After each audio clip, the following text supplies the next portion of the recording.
Action News Jax investigator Emily Turner joins us now. And Emily, you spoke with the whistleblowers who say that that is not happening because of mismanagement. The company says their #1 priority is safety. But these whistleblowers felt they had to speak up. They tell me they've never been more worried about child safety, even breaking down into tears when they were talking about it.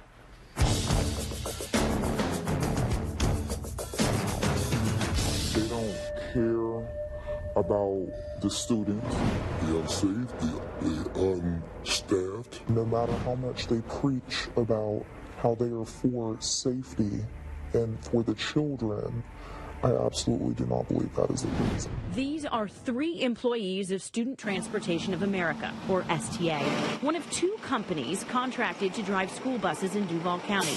We're concealing their identities because they're worried about losing their jobs. These kids are in jeopardy. They paint a picture of regularly overcrowded buses like the one Action News Jax first showed you in October. The school staff is begging me to try to squeeze more on because there's no telling when those children are going to get picked up.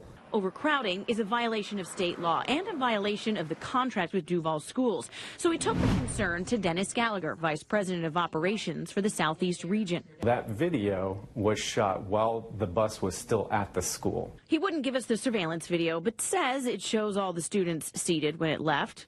But what about other buses? So every single one of your buses, a kid has an assigned seat, they've got a seatbelt, they're safely on the road. Like I said, the district is responsible for routing. They're responsible for placing the kids on the bus.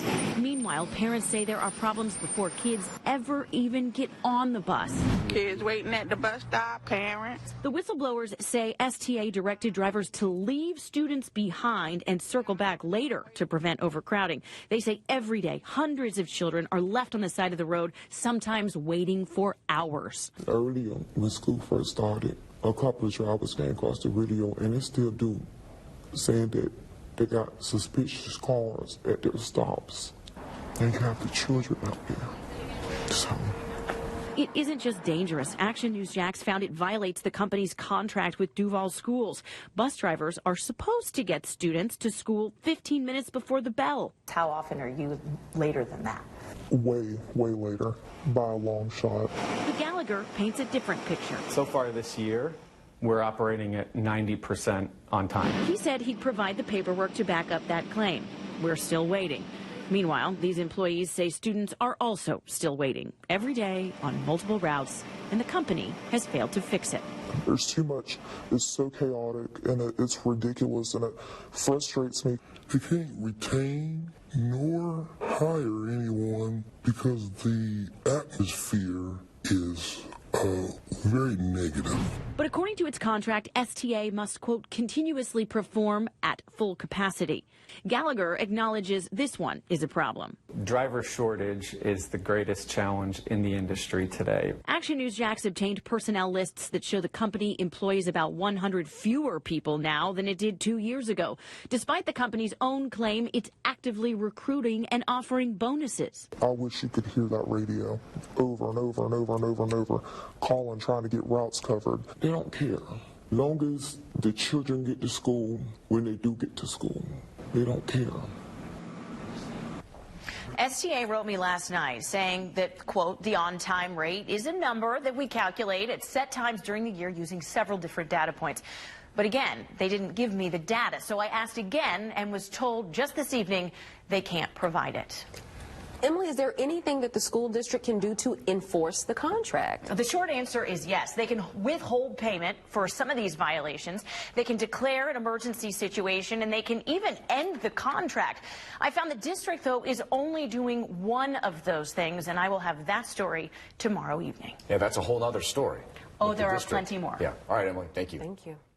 The bus company, Student Transportation of America, says it spent $2.5 million to fill open jobs just in Duval County, just in the last 2 years. And when it comes to staffing requirements, the company still can't deliver on its own contract with the district. Action News Jax reviewed the original contract STA signed with DCPS and found it says, quote, the contractor shall employ sufficient personnel to handle the day-to-day. And if it doesn't, the school district can dock its pay. But For the last 2 years, STA says Duval County Public Schools made accommodations for the company and not, Action News Jax found, its competitor.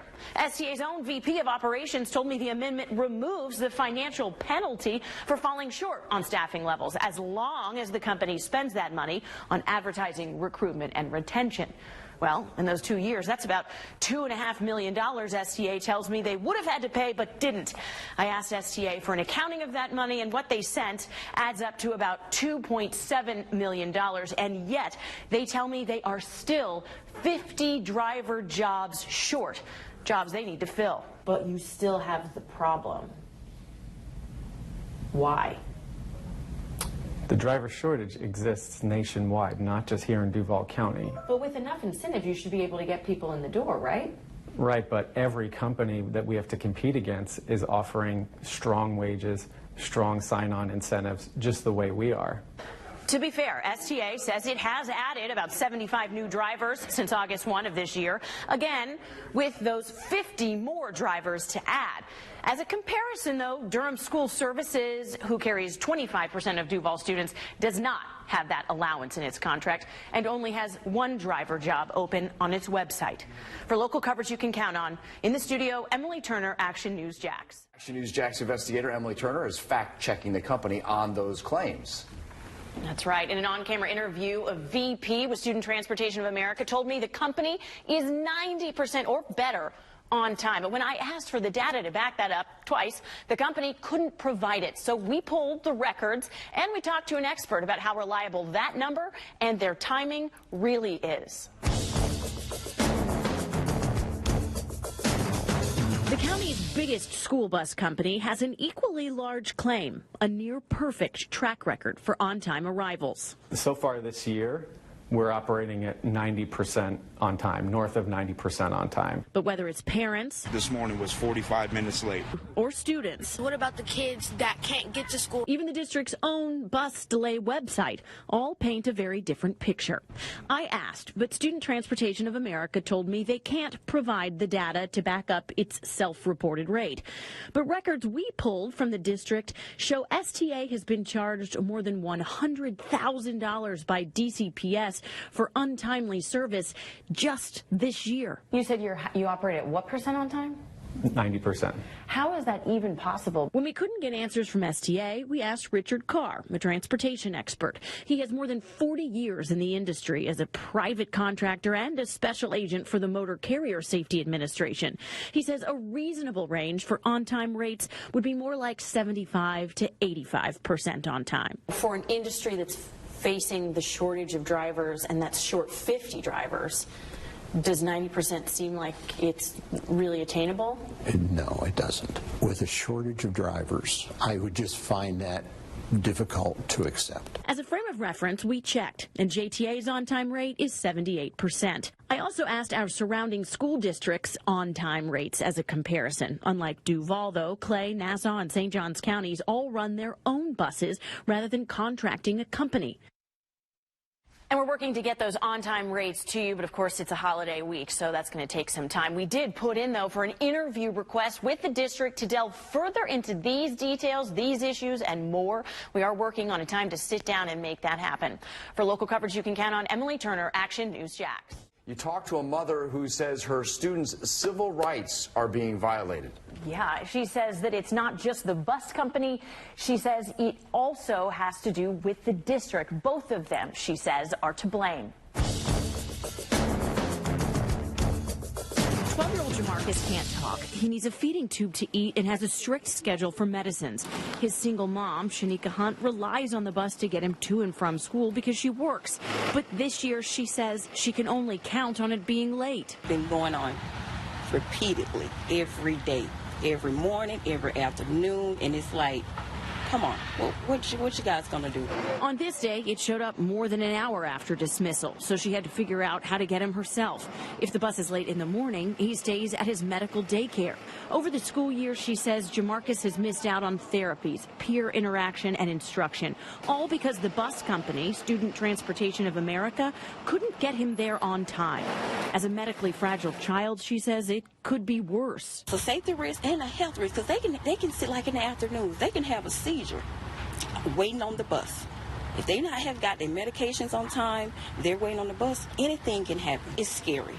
It's scary. And she says it's also a violation of his individualized education program, a legal document that lays out what instruction, support, and services he needs. This includes transportation. It's all about supporting the child so they can reach school, so they can have a free, appropriate public education. Dr. Angel Wilds has her doctorate in special education and is the director of advocacy for the Cornerstone Special Education Alliance.